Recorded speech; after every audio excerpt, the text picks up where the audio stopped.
Welcome to Piano Inspires podcast, celebrating pianists, teachers, and innovators as they share their inspiring stories about the transformative power of music. I'm Sara Ernst, and I'm so pleased to be joined with today's guest, Marvin Blickenstaff. Marvin Blickenstaff is such a well-known piano teacher who's had a long career, over 60 years of piano teaching, including currently at the New School for Music Study, formerly at the University of North Carolina, Chapel Hill, and Goshen College, among many others. He has been awarded a Fellow of the Royal Conservatory of Music, in addition to the MTNA Achievement Award. It is an honor and a delight to be here with Marvin Blickenstaff. My pleasure. So we're going to start with background a bit. Okay. So would you share a formative experience from your youth regarding the piano? Gladly. I tell this story frequently. I have two older brothers, and they took piano lessons when they were in grade school, but they quit when they were in the 7th grade because they got very busy with athletics. So I followed in their footsteps, took lessons during grade school, did quite well. Piano seemed easy for me. I could read. I was quite a facile sight reader, and my fingers flew across the keys. But I got to the 7th grade, and I announced to my mother that it was time for me to quit lessons. And she said, "What? You got such a good start. Why would you want to quit lessons?" And I said, "Well, Lauren and Wayne quit when they were in the 7th grade. Isn't that what Blickenstaff boys do? We quit lessons in the 7th grade." She said, "No, you got too good a start." I said, "But I'm bored." And she thought a little bit, and she said, "I think I know how to fix that." Said, "I'll call Fern." Fern Davidson was the best teacher in our town, small town in Idaho. But not only that, she was probably the best teacher in the whole state of Idaho, and one of the preeminent teachers in the Pacific Northwest. And there she was, right in our little town of Nampa, Idaho. I could ride my bicycle to my lessons with Fern.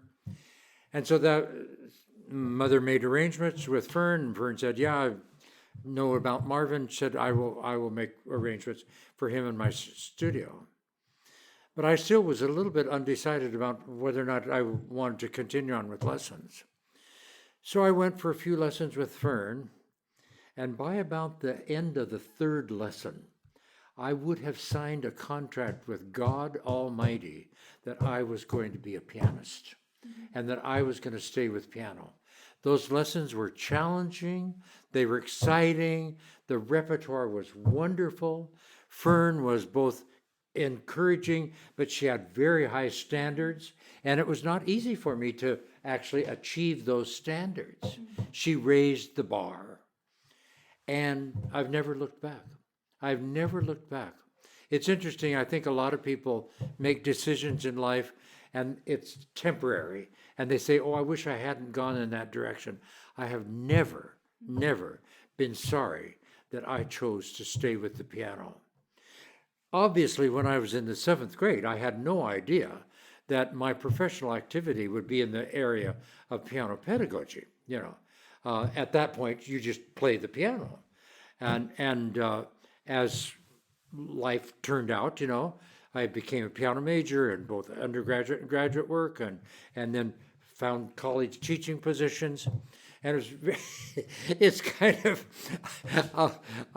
a turn of fate that every college teaching position that I got always had a component of piano pedagogy in it. So I only had one piano pedagogy course in my life. It was a required course as a senior piano major at Oberlin. And we were all piano majors were required to take that course. I'm not sure how much I learned, although it was interesting that the pedagogy teacher came to class one day and she said, "Now I have some new books that I want to introduce to you. These are just hot off the press, and I think we've got to look at." And that was Francis Clark's Time to Begin. So I got in on the ground level of the time to begin and that whole movement in pedagogy. So And tell me about your first experience teaching. well, that's interesting. I'm glad you asked that because I was not very fond of the activities that we had to do, the assignments that we had in that one required piano pedagogy course. But the one thing that really turned me on about that course is that we had to teach. And so the pedagogy teacher found young students for us. I happened to teach the son of the oboe teacher, oboe instructor at Oberlin, and we just had a great time. I loved introducing him to the concepts of reading and rhythm, et cetera, et cetera. That was great. And I thought, wow, if teaching is this much fun, I'm gonna stay. So teaching was a lot different than pedagogy. Isn't that interesting? Yeah. No, I really enjoy teaching. And I've never lost that joy in my whole life. I've taught for over 60 years. I've taught for over 60 years, and I can't believe that every afternoon when the first student walks in the door, I get turned on by the act of sharing music with a student. And I thank my blessings that remains with me because, I mean, I'm an old man and I would have long since given up teaching if it had not been so fulfilling and exciting for me. But I hope I never lose that. Teaching is fun. Teaching is inspiring. Teaching, well, don't you think, Sarah, that there's something in life about sharing valuable experiences that makes life worthwhile. And that's why I teach. I'm sharing with my young students the values of making music and expressing ourselves through sound. Now that was a long answer to your question. A lovely answer. I want to go back to one other aspect of your Yeah. childhood. Tell me about your piano and your home. What was that like as a child? Good question. I could almost cry when I start to describe our family because we had a wonderful family. I'm the youngest of three boys. My dad was a dentist. My mother was a beautiful human being who loved her family and took care of us in an unbelievable fashion. There was love in the home. My parents loved each other. We got along. It was just a great environment. We had an upright piano. My mother played the piano. My two older brothers took lessons during during grade school, and so it was very natural that I would play the piano, and I just couldn't wait until my mother enrolled me in piano lessons. So piano was part of the scene, and I stayed on that old upright piano until I was in high school and was playing concertos with orchestra and stuff, still practicing on an upright. I had a cousin on my father's side of the family who ran a piano store in Boise, the town next door, the capital city. And he said, and he talked to my dad, he said, Marvin really deserves to have a grand piano. And he was the Baldwin dealer in Boise. And so my parents, when I was in high school, my parents bought a Baldwin Grand, which they shipped around with me in some of my early college teaching positions, until I got my Steinway. Now I remember that you had some experience in Fern Studios, like a monster concert possibly, or like a master class series. I wonder if you'd want to share one of those kind of formative high school experiences. Fern, my high school teacher, she thought it was really important for people to get together and play the piano. She was a little bit like Elsa Stama on a Nampa high school or a Nampa, Idaho level. She got all of the local teachers together to play ensemble. And so they would rehearse. She would pick out the ensemble music. A lot of times it was just duets or 2 piano music, and they would play it on 8 pianos and stuff. She would get the teachers together, and they would rehearse this music that she had selected in a local music store where there were lots of pianos that they could use.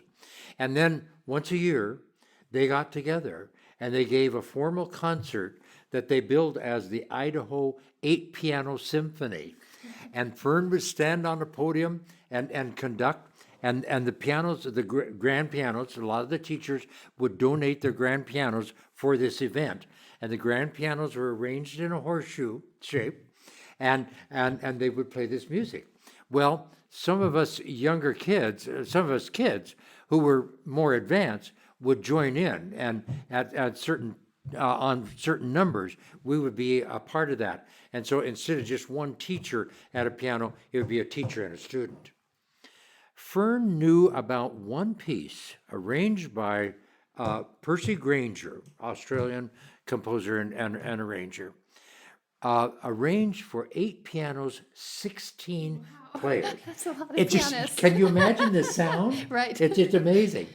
And it was the overture to the Rossini opera Semiramide. And it sounded terrific. I mean, can you imagine 16 players at 18 pianos? And all the parts were a little bit different, and so it was not just duplicating one part. And so a lot of us students could join in on that. Yeah. And that was a monster concert at its best. And there would be advertisement about this Idaho 8 Piano Symphony and announcing the concert. And the people in town would pack out the auditorium. And it was really quite an event. Fern would conduct every number. Sometimes she would select an outstanding person in the area to play a concerto, and a couple of the teachers would provide the orchestral background from. But That's those were lovely. wonderful memories. I mean, that's Idaho music at its best. So you got an undergraduate degree from Oberlin. Yes, And yes. then a master's degree from Indiana. Indiana, that's right. So what were some of your formative experiences or teachers during those stages? Or even, and then you went to New York City, right, after that? I think in both situations, I had never been around so many fine student pianists. And so the environment was stimulating because everybody was playing so well. And the teachers would have performance classes and things like that. But it was an environment where you were stimulated by your peers and by what was going on around you. And then, of course, I mean, concerts and concerts and concerts. At Oberlin, every Wednesday afternoon, there was a concert put on by student performers where we'd play just one piece, but wonderful performances, and not just piano, of course. And at Indiana University, with all the doctoral and master degree recitals, there was just so much music. So it was an environment of musical performance that I'd never experienced before, and that was truly stimulating. I would imagine you would feel similarly about your time abroad, that it was a kind of stimulating environment. Yes. Yeah. Yeah. Yes, although when you say my time abroad, I studied in Frankfurt, Germany for a year, but I was commuting into school, and there were not a lot of student performances. There were some faculty performances that were good. But the main thing about studying abroad were the public concerts that you could hear. And we heard major artists coming through, and that was wonderful. Yeah. It strikes me, so at the New School for Music Study, you have kind of nurtured the program that they refer to as PEPS, Yeah. right, which stands for the Program for Excellence in Piano Study. You got it right, yeah. And it strikes me that a lot of what, at least I've heard that you do with that program, draws in a lot of the things that you were talking about, making sure students have a community, that they're working in together, that they're hearing each other play. So I might wonder if you would share some about that program and how you have nurtured that environment.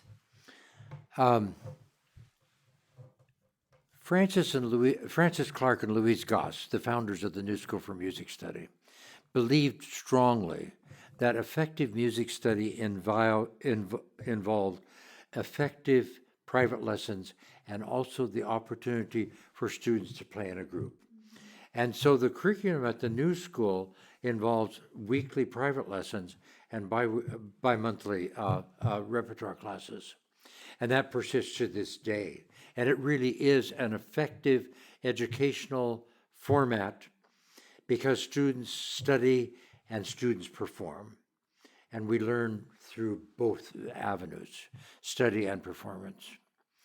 At one point, Louise took me aside and said, there's something missing a little bit, and it is that we don't have a program that is particularly stimulating to our most outstanding students. I would like to have you think about that. And so together we devised a program where we would select our most advanced students. And I had the great privilege of directing those classes for a number of years. And it was a responsibility to think up a curriculum, and I would do a number of different projects. But we would do performance practices, and we would do historical stuff, and we would do technical investigations and things like that. But the focus was on performing, finding out how we can improve our performances, and investigating the repertoire, learning more about composers. Actually, it was sort of a mini performance practices program at the New School. And that program persists now under the direction of Dr. Charles Lowe, who's doing a fabulous job directing that. He's a very creative teacher and has great projects for the kids. But I think it's important for all of us teachers to keep sort of raising the bar for our students. What would be even more challenging, or what would open up the student's mind and having them learn in different avenues and different subjects in our piano study. And so that goes on. And I'm glad that I had a role to play in that development of the program at the New School. And I hear from former students that they really remember some of those projects, and they remember the stimulation of the PEPS program. I think basically the secret of success of the PEPS program is that it takes students who are sort of playing at a high level and letting them interact with students who are also playing at that level. Yeah. Yeah, no, that peer group, and then hearing other students who are also playing advanced literature. Yeah, exactly. Yeah. And that gives us opportunity to really talk about a great variety of repertoire. You're not limited to sonatinas. Yeah. Yeah. So you've been teaching for, you said, over 60 years. I've been teaching for over 60 years. Yeah. So what do you find to be the most invigorating aspect, or even the most challenging aspect of teaching, that kind of really, that you find yourself, because you said you're still drawn to it, and you Thank you for asking yes. that question. Thank you for asking that question. I think the bottom line of successful teaching, and the thing that is challenging for every teacher, is to turn the students on to the sensitivity of expression through sound. Mm-hmm. Music, I think the bottom line of musical expression is how we shape sound. And if I do not make some headway in every lesson that I teach, bringing the student closer to a more effective way to shape sound and express feeling through sound, that's not been a very good lesson. That is the goal of every lesson. Mm-hmm. So that's my challenge. And it goes on to 60 years and maybe 65 years. I don't know. One of these days I'll hang up the sign and say, I quit.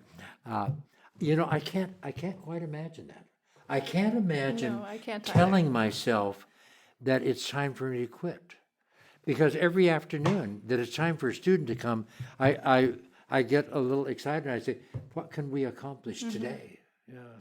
I can't, yeah. Yeah, no, and I find it to be interesting on how different students you'll be able to unlock that through different repertoire. Yeah, yeah. You know, for some students, they'll really latch onto something, and that's Yeah. where you'll be able to find that expression Yeah. in them. Yeah. I you know about everything there is to know about my teaching, but I find it very helpful to equip a student with some rules of thumb that help them shape the sound. Most every student in my studio has a sheet in their notebook that is rules of thumb for shaping the sound. And we have rules like the last note of a phrase is the quietest, And those are really tangible things that really work. And if the student abides by those rules, it's kind of interesting. The sound is beautiful. And they realize, oh, wow. If I make the last note of each phrase the quietest, and if I take a breath at the end of every phrase, that makes a lot of musical sense, and that is expressive playing. That every phrase has to have a high point, and so we look for the loudest note in every phrase. Absolutely, that's what music does. One of the things, if I just reflect a little personally, is that I've felt as I've gotten older and taught more, is that I actually feel even greater responsibility towards each and every student that comes into the studio. And I Yeah. wonder if you might talk a bit about that responsibility that we have as Yeah. teachers. Yeah. I carry a bit of a cross on my back because sometimes I don't reach that. I don't meet that responsibility. I feel the failure that sometimes I've not really turned a student on to the excitement of learning new repertoire, of shaping the sound, And I feel very badly about that.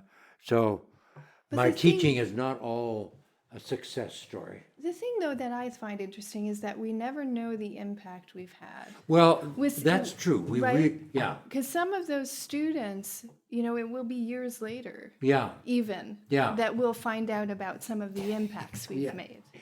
You know, Right. I have a file that I keep, and my file is called For a Rainy Day. Okay.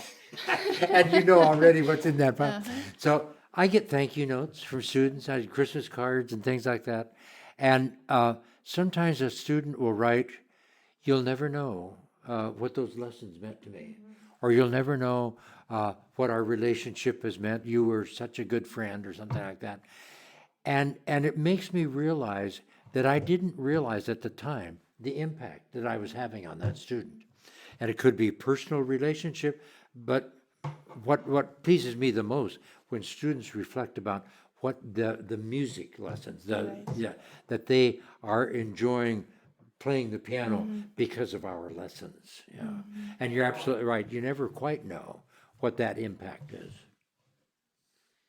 One of the other remarkable things about your career, there are so many, No. but one of them is that throughout your 60 years of teaching, you have always worked with all stages and all ages. Oh, well, yes. From the little 6-year-old absolutely. to the high school student to the adult. Yeah. Right? Yeah. Why? I think one of the most exciting things about life is to witness growth.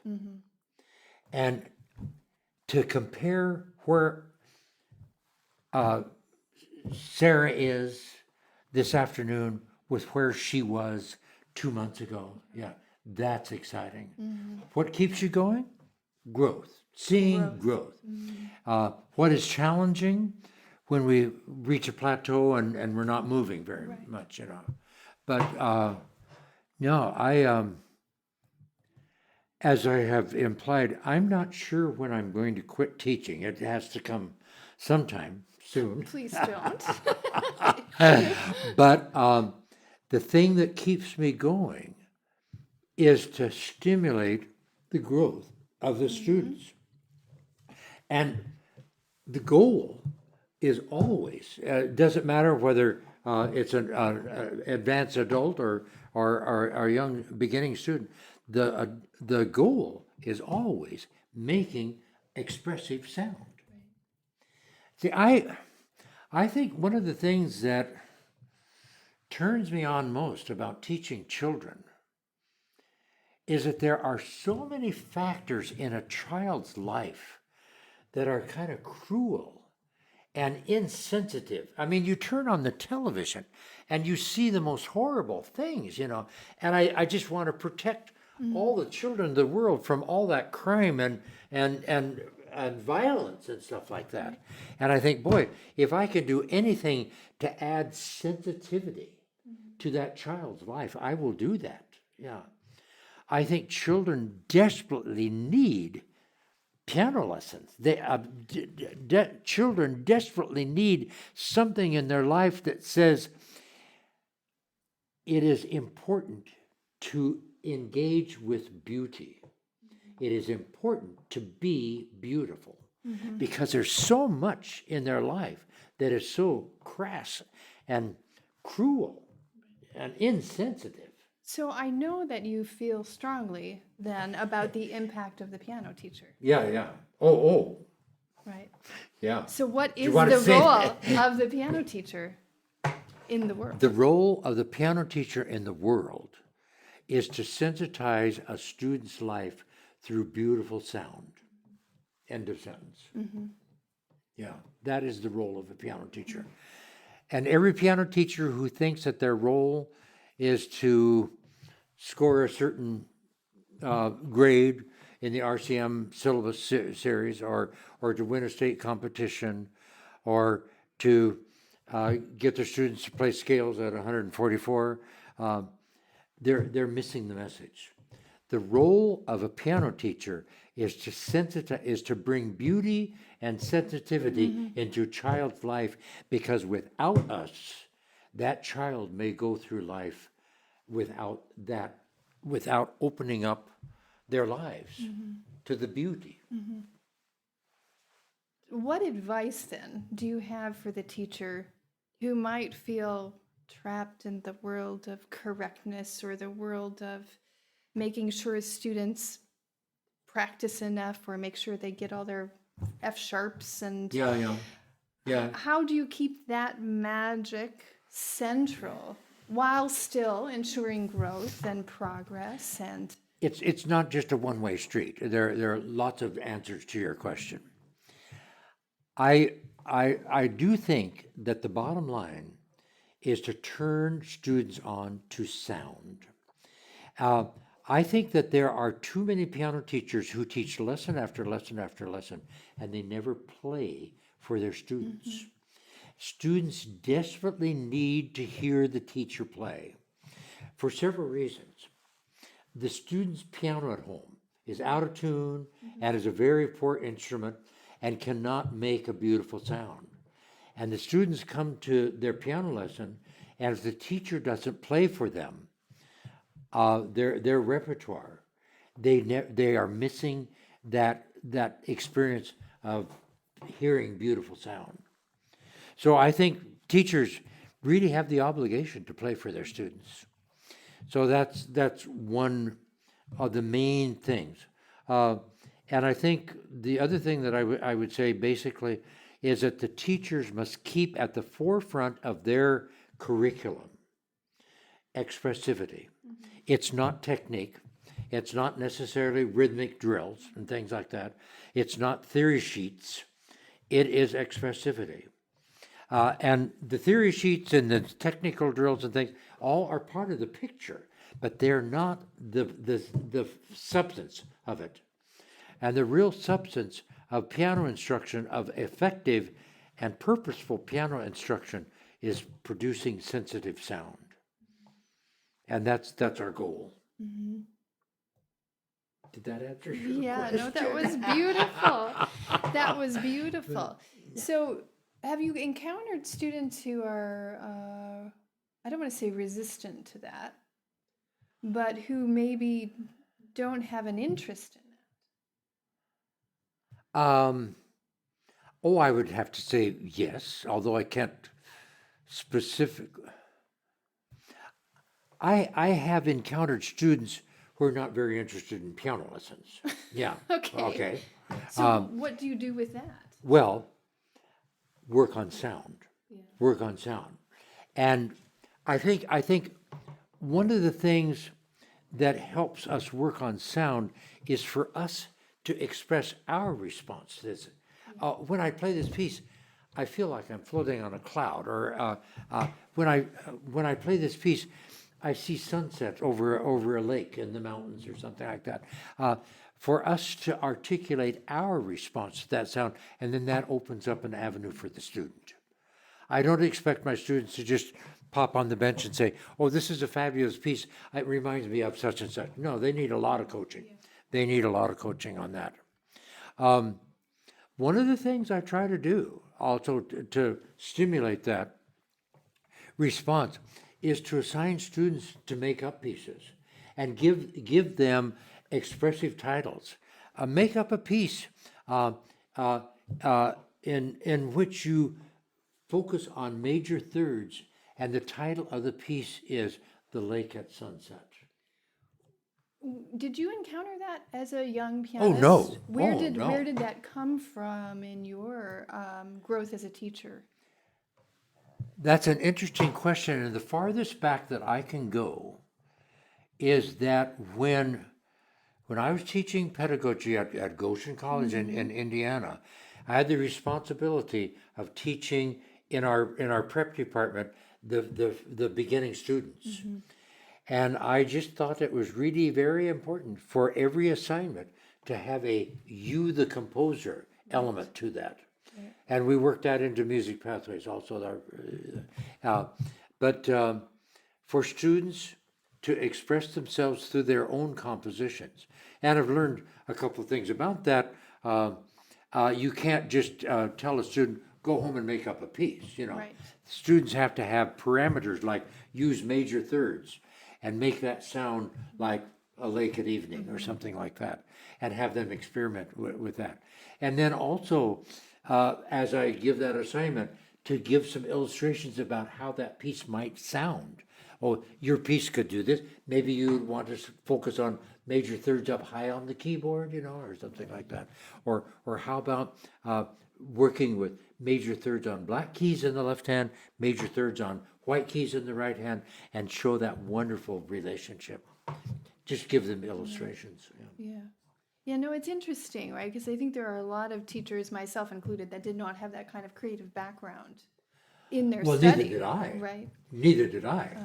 But we grow. Yeah. Yeah. Yeah, and I've seen even how in the past you've incorporated that even with the older students, Yeah. imitating a style of another composer Yeah, yeah. or, Yeah. taking that even further. Yeah, yeah. Yeah. Yeah.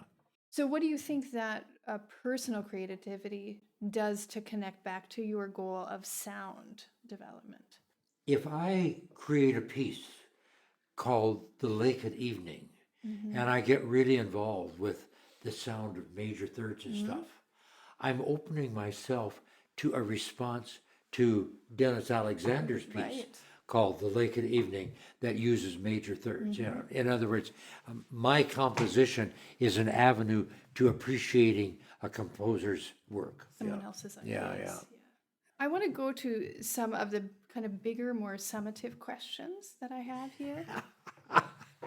I thought So- those were big ones. Yeah. So, what inspires your work? Period. Period. Or question mark. Question What mark. inspired your work? Yeah. What inspires your work? It is the personal relationship. I mean, Yeah. I just cannot get away from that. I love my students, and I want to do well by them. Yes. And I think that's it. I love the music, and I want to share that with them. but I love the students. Yeah. Yeah. Well, and I've witnessed in your teaching how you really are able to connect with really every age of learner, I try. you Yeah. know, and um, I still very much enjoy seeing you work with the young ones Yeah, yeah, yeah. because you have such a way of connecting with them. It's thank you for saying that because I'm not particularly aware of that. But I sometimes, when I'm teaching, I just almost want to stop and say a prayer of gratitude that I have the opportunity to deal for a few years with this beautiful young human being. I hope I never lose my appreciation for the uniqueness of each of my students.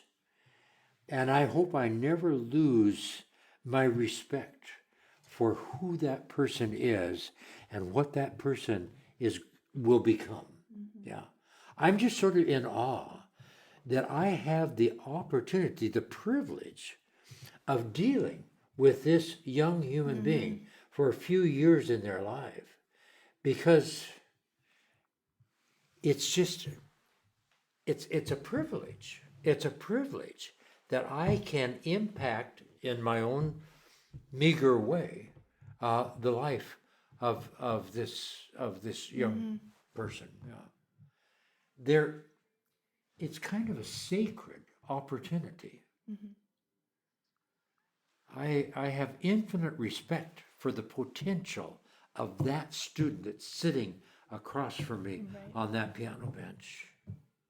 And they may not be a very good pianist, but they're a beautiful human being. And if I can contribute to their growth as a human being, my life has been well spent and rewarded.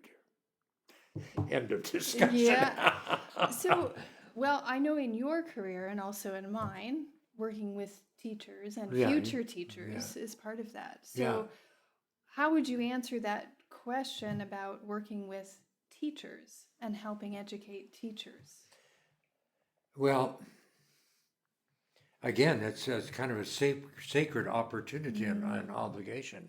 Um, I'm so proud of the fact that a great majority of the students that I have had in pedagogy classes are now fine piano teachers. Yeah. And I just think life well spent. You have trained teachers who are carrying the message on of the importance of making music at the piano. Yeah. No, teaching pedagogy is again a big responsibility, but what an opportunity to train the next generation of piano teachers. I have had this overwhelming feeling for the last several NCKPs that I've come to. There was a time where I was kind of concerned about pedagogy programs in the country and whether or not we were producing good students and things, and the future of piano teaching in America. And I come to the NCKP and I see these young people who are just on fire about teaching piano. And I think, no need to worry. The pedagogy programs across the country are producing people who are really interested in teaching piano. And I say, you can pass away and rest assured that piano training is in good hands in America. Look all around you. Look at these fine young people who are on fire about teaching piano well. So I really think that the future of pedagogy is in great hands, or the future of piano teaching in America. And basically, that is because our pedagogy programs in America are very effective. You know, when I was growing up, you couldn't find many piano pedagogy programs. There might be a required course here or there, but pedagogy majors, forget it, they just didn't exist.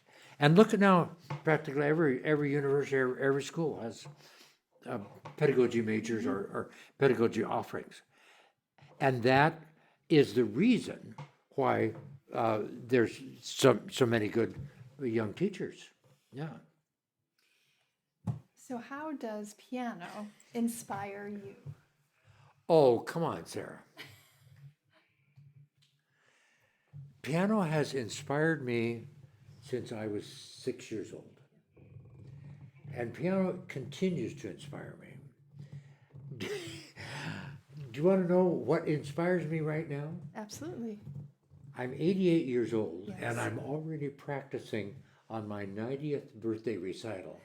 I desperately want to live until I'm 90 years old, and on that recital, on that particular day or around that time, I want to play a kind of a farewell recital, or maybe not farewell, Not a farewell.